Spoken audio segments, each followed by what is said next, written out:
Bom, seguindo aqui com o nosso conteúdo de física, lembra que nós vimos na última aula os primeiros tipos de forças naturais. Lembra que a gente estudou lá a força peso, a força normal, a força elástica e a força de tensão ou tração. Faltam duas forças naturais que são muito importantes e que eu deixei nesse vídeo separado aqui para a gente poder discutir com mais calma, para não ficar tudo muita informação, tá? Então, eu deixei para esse vídeo aqui a força de atrito e a força de resistência do ar, que a gente vai ver mais à frente. Mas vamos lá. Primeiro aqui com a força de atrito. Lembra, você tem que entender duas coisas em essência mesmo sobre as forças. Primeiro, qual é a natureza delas, por que elas existem, de onde elas vêm. E segundo, qual é o sentido de atuação delas, porque muitas vezes você tem que representar isso no esquema ou isso vai te dar a resposta de um problema. Bom, primeiro quanto à natureza, de onde vem a força de atrito? Eu coloquei aqui um bloco sobre uma superfície, mas obviamente você pode trocar o bloco por qualquer coisa. Pode ser uma mesa, pode ser uma cadeira, pode ser um automóvel, pode ser uma pessoa. E a superfície aqui, obviamente, a superfície do chão ou do contato entre os objetos. Não tem que ser necessariamente o chão, pode ser uma parede, pode ser o teto, pode ser a traseira de um caminhão, como eu coloquei no exemplo ali. Enfim, é uma superfície, ok? Pode ser uma pista de patinação no gelo, não interessa. Tem que ser uma superfície. Bom, se você observar a distância, por mais que a superfície, seja irregular, ela parece mais ou menos lisa. Até o piso, onde você está aí agora. Se você olhar, ele não tem uma irregularidade tão aparente. Ele aparentemente é meio que liso. Você consegue deslizar as coisas sobre ele sem talvez muito problema. No entanto, por mais lisa uma superfície pareça, até uma pista de patinação no gelo mesmo, por mais lisa que ela pareça, se você der um zoom e olhar bem de perto, você vai observar que as superfícies não são exatamente lisas. Por quê? Obviamente, são feitos de átomos aqui. As superfícies, os materiais são feitos de átomos. E você não consegue exatamente alinhar todos os átomos na superfície. Você até consegue tratar as superfícies com lixas, com politrizes, então você consegue deixar uma superfície bem lisinha. Mas 100% lisa a nível atômico é impossível. Ok? Então, por mais lisa que a superfície pareça, quando você olha bem de perto, alguma irregularidade ela tem. E é aí que nasce a força de atrito. Porque o que vai acontecer? O objeto vai ter irregularidades, propositais ou não, A gente vai ver que você pode colocar irregularidade de propósito para aumentar o atrito, mas o objeto vai ter irregularidades e o piso também, sendo proposital ou não, como a gente vai discutir. Então, o que vai acontecer? Imagina que você coloca o objeto sobre essa superfície. Claro que se o objeto tem massa, ele tem algum peso. Então, naturalmente, ele vai tender a encaixar as suas irregularidades nas irregularidades da superfície. E aí percebe o que vai acontecer quando você tentar mover o objeto? Perceba, aqui meus dedos fazem o papel dessas irregularidades, Se você tenta mover o objeto, essas irregularidades funcionam meio que como algumas travas aqui ao movimento. Claro que se você fizer uma força suficientemente grande, você até consegue mover. Mas você ainda assim vai ter que lidar com esses entraves, tentando aí diminuir a velocidade ou tentando retardar o movimento. Ou seja, é aí que nasce a força de atrito. Simples, Bom, a força de atrito, obviamente, então vai depender de duas coisas. Das superfícies em questão. Se você tiver superfícies mais lisas, você vai ter menos atrito. Se você tiver superfícies mais rugosas ou mais irregulares, você vai ter mais atrito. Lembra que eu falei que isso pode ser proposital ou não? Pensa, por exemplo, no piso que cerca uma piscina. Você não quer um piso muito liso ali, porque provavelmente aquilo vai se molhar enquanto as pessoas usam a piscina. E se aquilo tiver uma superfície muito lisa, vai ser muito escorregadio. Então, a chance de um acidente é muito alta. Pensa no caso de uma rodovia, por exemplo. Você não quer os carros derrapando quando estão fazendo curvas. Isso é muito perigoso. Você quer muito atrito. Então, observa como é a superfície de um asfalto. Ela é totalmente irregular. Inclusive, se alguém cai sobre aquilo ali, é igual um ralador de queijo. É uma coisa terrível. Um atrito muito elevado. Então, depende, obviamente, da superfície e você pode alterar ou não essas superfícies. Inclusive, tem um modo de você alterar a superfície sem mexer no material dela. Você pode colocar uma substância sobre essa superfície que consegue ou aumentar ou diminuir o atrito. Por exemplo, se você colocar óleo sobre uma superfície, obviamente fica muito escorregadio. Mas por quê? Imagina que quando você coloca óleo, ele preenche essas irregularidades. Então, quando ele preenche essas irregularidades, o encaixe ali fica mais difícil, né? As irregularidades agora tem algo preenchendo e esse algo já tem uma natureza escorregadia, né? Tem uma fluidez que garante aí o escorregão. Então, você consegue diminuir o atrito mesmo sem mexer na superfície. Óbvio que isso quando for seu intuito diminuir o atrito. Você não vai colocar óleo ou de propósito derramar óleo sobre a pista, né? Sobre uma rodovia. Quando isso acontece, obviamente, fica muito perigoso, porque o atrito diminui muito. Isso não acontece só com o óleo, até a água, apesar da água ter aí uma viscosidade um pouco diferente do óleo, ela consegue diminuir o atrito na superfície da rodovia. Por isso que quando o tempo está chuvoso, você tem que dirigir, obviamente, numa velocidade menor, manter mais cuidado ali, porque senão uma curva pode ser fatal, né? O atrito baixo é péssimo para se dirigir. Bom, então claramente o atrito depende das superfícies em questão. E depende de uma segunda coisa, que é a força normal. Pensa o que eu te disse aqui no início. O atrito surge pelo encaixe dessas irregularidades do objeto na superfície. Se eu tiver uma força normal grande, o que isso significa? Lembra que força normal é a força que a superfície faz no objeto e vice-versa, impedindo que um afunde no outro. Pensa o que acontece com o atrito se eu forçar mais o objeto contra a superfície. Por exemplo, tem uma carteira e eu sento sobre a carteira e peço alguém para empurrar. Vai ser mais difícil empurrar a carteira nessa situação, não por causa do peso. Muita gente acha que é porque ficou mais pesado, então por isso que ficou mais difícil de empurrar. Não, é porque o atrito ficou maior. O atrito sendo maior, isso significa que as superfícies estão mais comprimidas uma com a outra. Então o que vai acontecer? Essas irregularidades se encaixam mais e daí realmente fica mais difícil você promover o escorregão. Então, olha que interessante. Se você tivesse uma superfície sem atrito nenhum, zero atrito, óbvio que isso é muito difícil, mas digamos que você tem uma superfície muito lisa, você consegue mover objetos de massas extremamente grandes sem nenhum problema. Então, perceba que não é a questão do peso aí, é a questão do atrito. Então, se você tiver uma pista de patinação no gelo e colocar um carro sobre ela, claro, se você tiver onde se apoiar, porque senão você vai escorregar também, mas talvez você consiga empurrar o carro sobre essa pista sem grandes problemas. Agora tenta empurrar um carro sobre uma rodovia sozinho. Provavelmente não vai conseguir, porque o atrito ele é muito maior. Então não é questão de peso, é questão do atrito, ok? Então por isso que depende da força normal. Se a força normal é grande, significa que os objetos estão se comprimindo muito. A superfície tem que reagir muito, portanto. Então estão muito apertados uns contra os outros. Se a força normal, no entanto, for pequena, significa que a superfície não está sendo muito forçada pelo objeto. Então isso pode acontecer, por exemplo, quando você tenta erguer o objeto, mas não tira ele completamente do chão. Imagina, faça esse experimento aí, pega uma cadeira, alguma coisa que esteja próximo de você. Faz uma força para cima, mas sem erguer de fato o objeto do chão e tenta escorregar ele sobre a superfície. Você vai observar que ele escorrega com mais facilidade. Porque agora, você puxando um pouco para cima, o que tu fez? Você desencaixou um pouquinho as irregularidades. Então ficou um pouco mais fácil escorregar o objeto sobre a superfície, ok? Então nesse caso, claramente a força normal seria o quê? Seria menor, porque você está ajudando a superfície, né, a suportar o objeto. Ela não está pegando tudo sozinha. Então o atrito vai cair em função disso. Então, em resumo, a força de atrito depende desses dois fatores. Da superfície em questão, obviamente, superfícies mais lisas te dão menos atrito, superfícies mais rugosas te dão mais atrito. E também depende da força normal, depende do quanto o objeto está se apertando ali ou sendo comprimido contra a superfície, ok? Bom, como eu disse, outra coisa que é muito importante você tem que saber sobre qualquer força é o sentido de atuação dessa força. E aqui tem que tomar cuidado com uma coisa.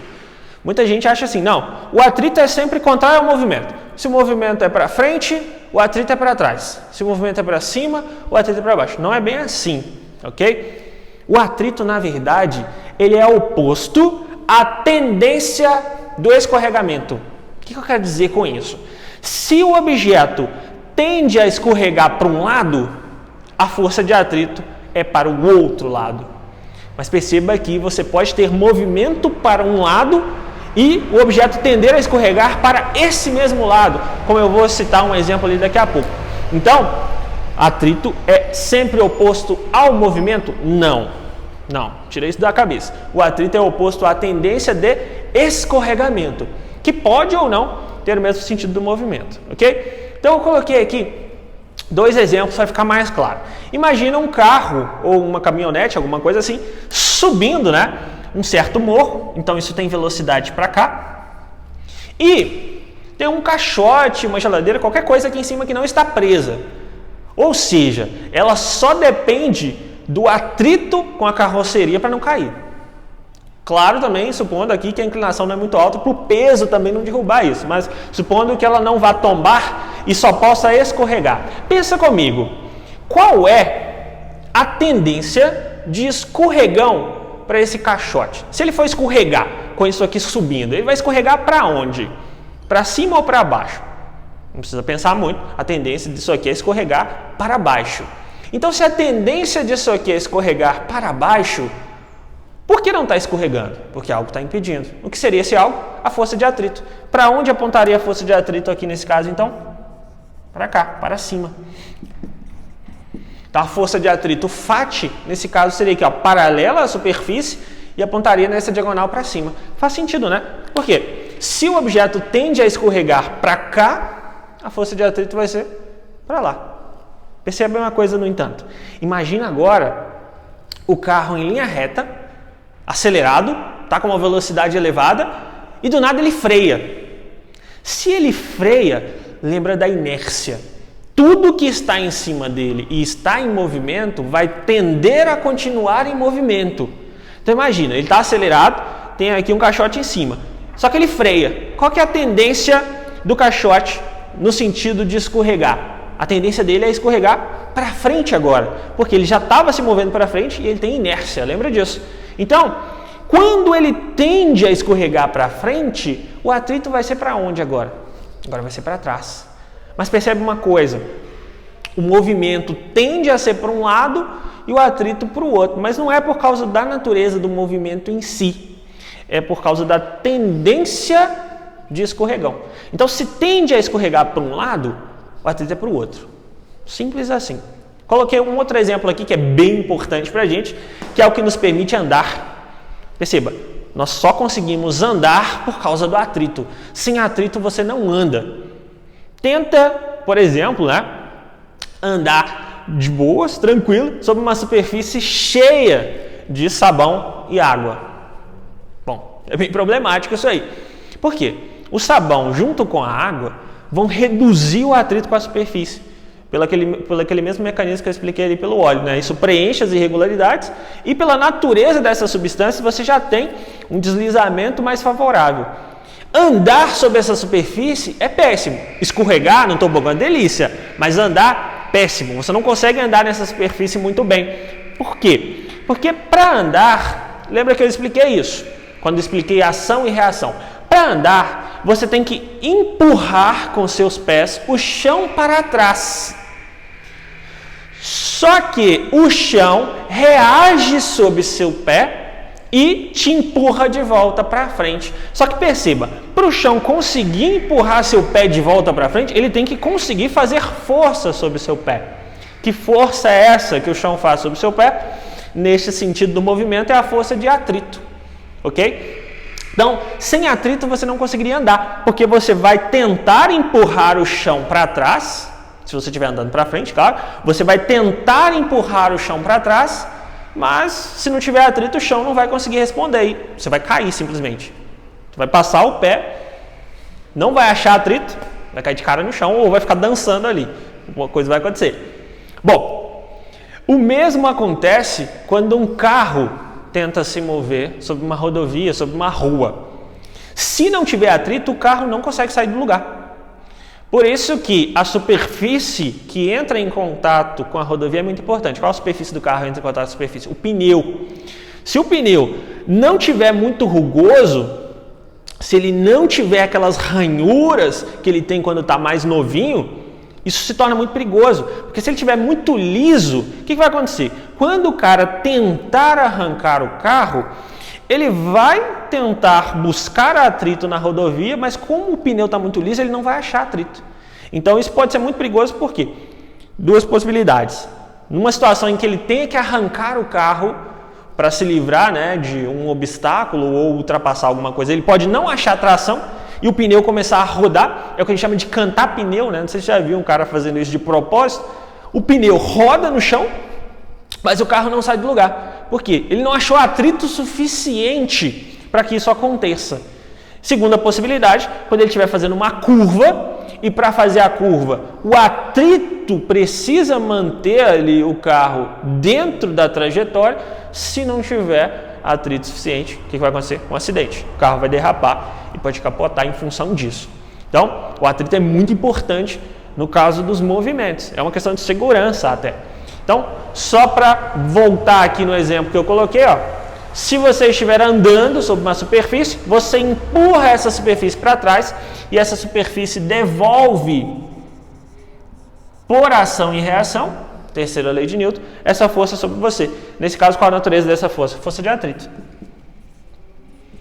Ok? Então perceba, quando você anda, o pé tende a escorregar para trás. Então o atrito responde, se for possível, devolvendo a força para frente.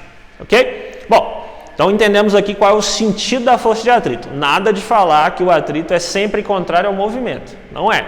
Ele é sempre oposto à tendência de escorregamento sobre a superfície, que é diferente.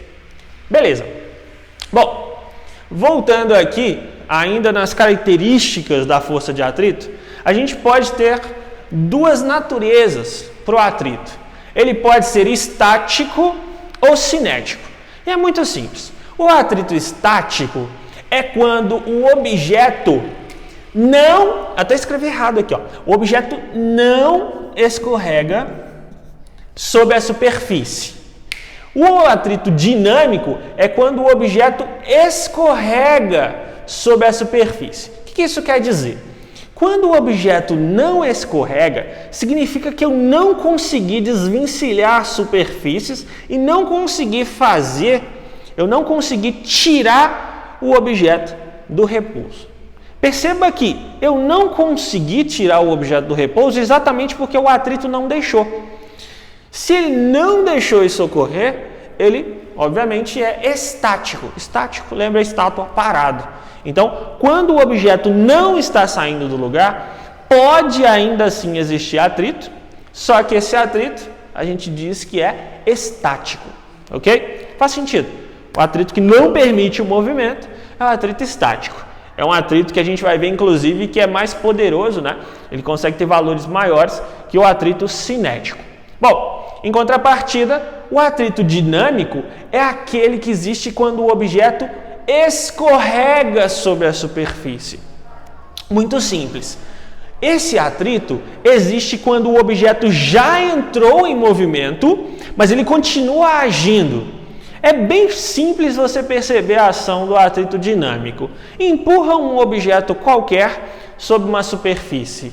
Ele se move infinitamente?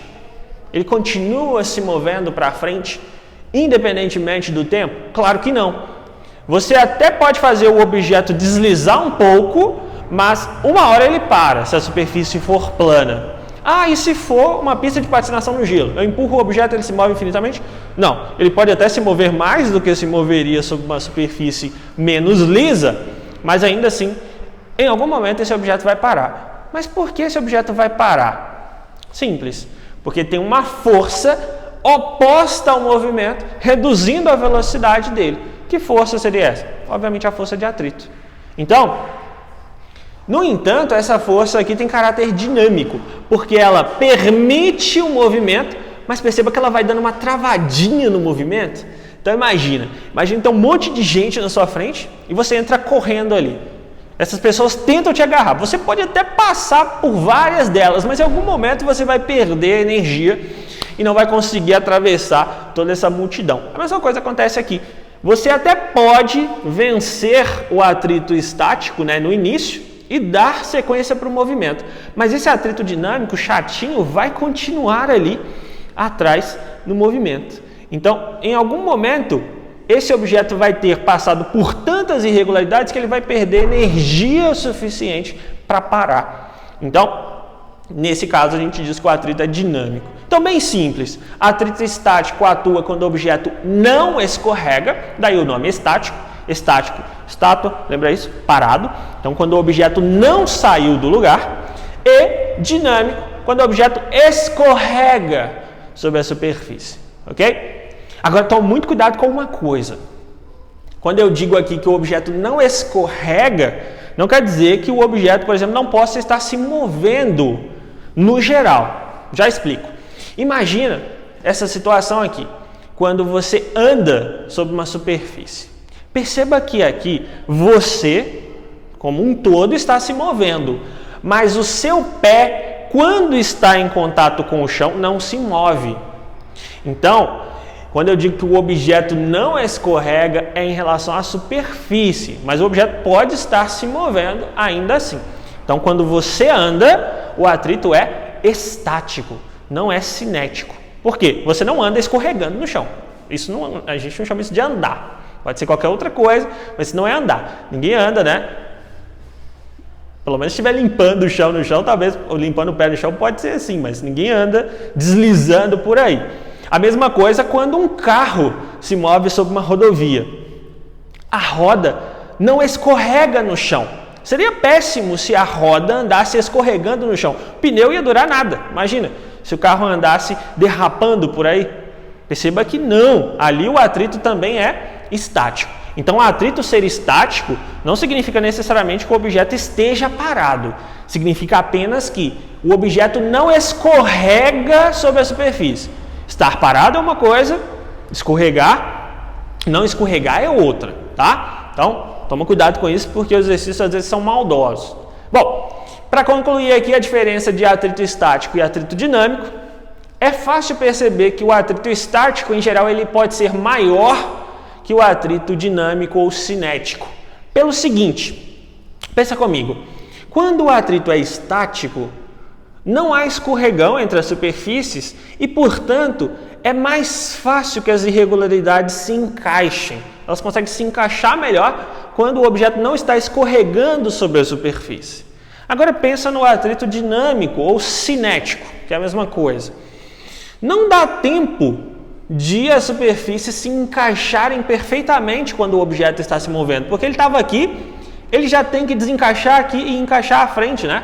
Para dar sequência ao movimento. Então você não consegue um encaixe tão perfeito entre as irregularidades quando você tem atrito cinético ou dinâmico. Por isso que ele não tem um valor tão grande. Se não encaixa muito bem, ele existe, mas não é um valor tão alto quanto o atrito estático, ok? Então o atrito estático é em geral maior que o atrito cinético ou dinâmico, que é a mesma coisa.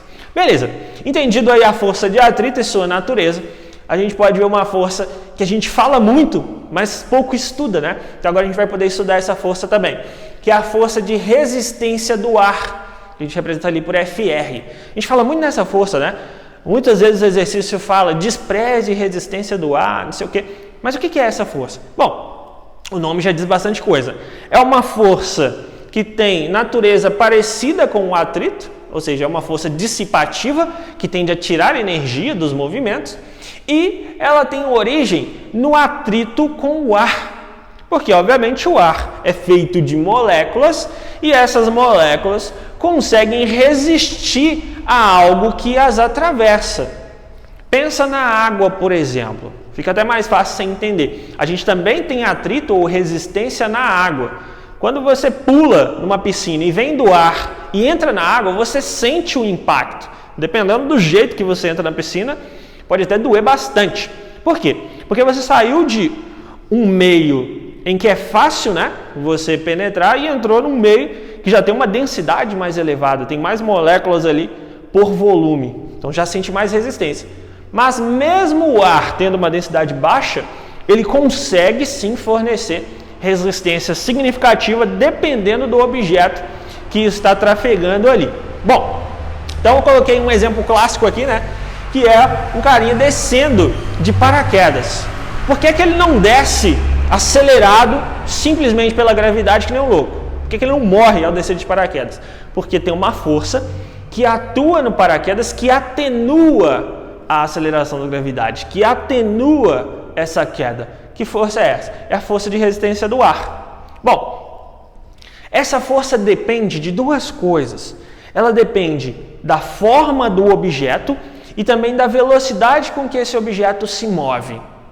O sentido, no entanto, é intuitivo. Pensa comigo, se o objeto está descendo, qual é o sentido da resistência do ar? Para cima.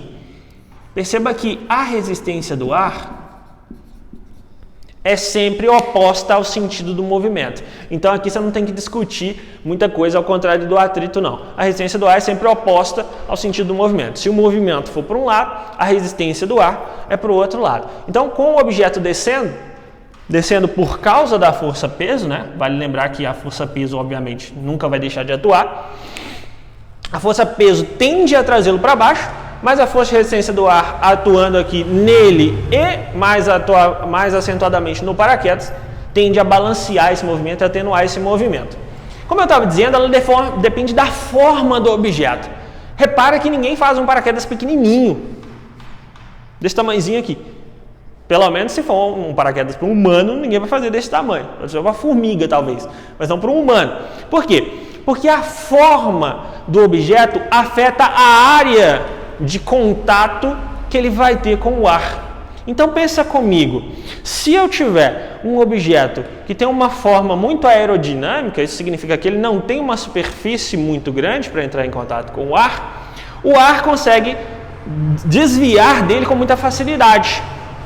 Agora, se o objeto tiver uma superfície muito elevada, o ar não vai conseguir desviar dele com muita facilidade, e aí ele vai atuar com uma intensidade maior, você vai ter uma resistência do ar mais elevada. Isso é o que a gente chama de aerodinâmica. Lembra que a gente fez um teste simples de aerodinâmica aqui para ver como atua a resistência do ar? Peguei duas folhas de papel, lembra disso? Uma eu amassei no formato de bolinha e a outra eu deixei aberta, sem dobrar, sem amassar.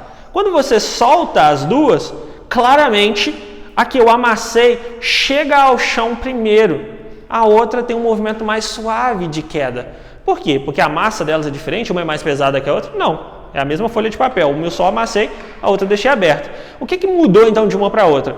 A forma, ou seja, a aerodinâmica.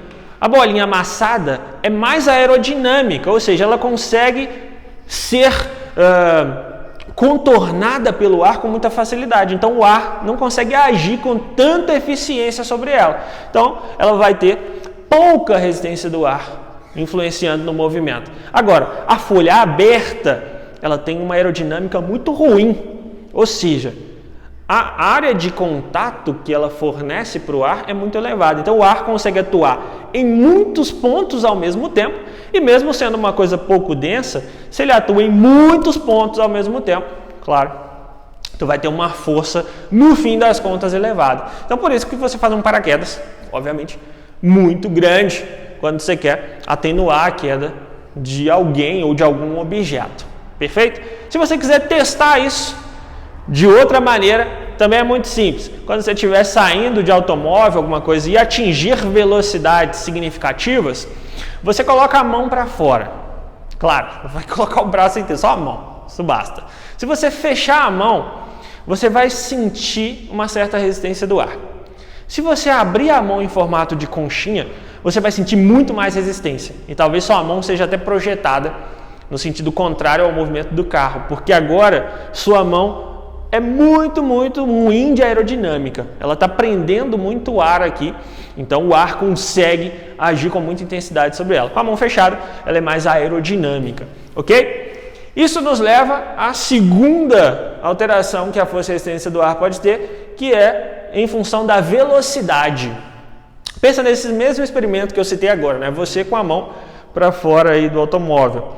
Se o carro estiver muito lento, sei lá, andando dentro da cidade, 20 por hora, 30 por hora, mesmo você colocando a mão fechada ou aberta, praticamente você não vai sentir resistência do ar.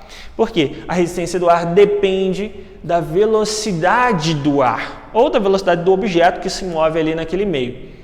No entanto, se você estiver numa rodovia a 80 por hora, 90 por hora, 100 por hora, esse experimento tem efeitos totalmente diferentes. Se você fecha a mão, você praticamente não sente resistência do ar, ainda sente um pouco, mas não muito. E se você abre a mão em formato de concha, você sente muito mais a resistência do ar. Ou seja, a resistência do ar também depende da velocidade do movimento, ok? Então, essas são as duas forças dissipativas que são naturais, que precisamos conhecer. Primeiro, força de atrito, que surge por causa das irregularidades da superfície, e força de resistência do ar, o nome já diz tudo, é uma força resistiva imposta pelo ar a tudo que se move ali dentro dele, beleza? Bom, vou deixar uns exercícios para vocês praticarem essas ideias aqui. Geralmente esses exercícios são mais teóricos, então leiam com bastante atenção. E qualquer dúvida, vocês sabem, pode me mandar lá. Abraço, bons estudos!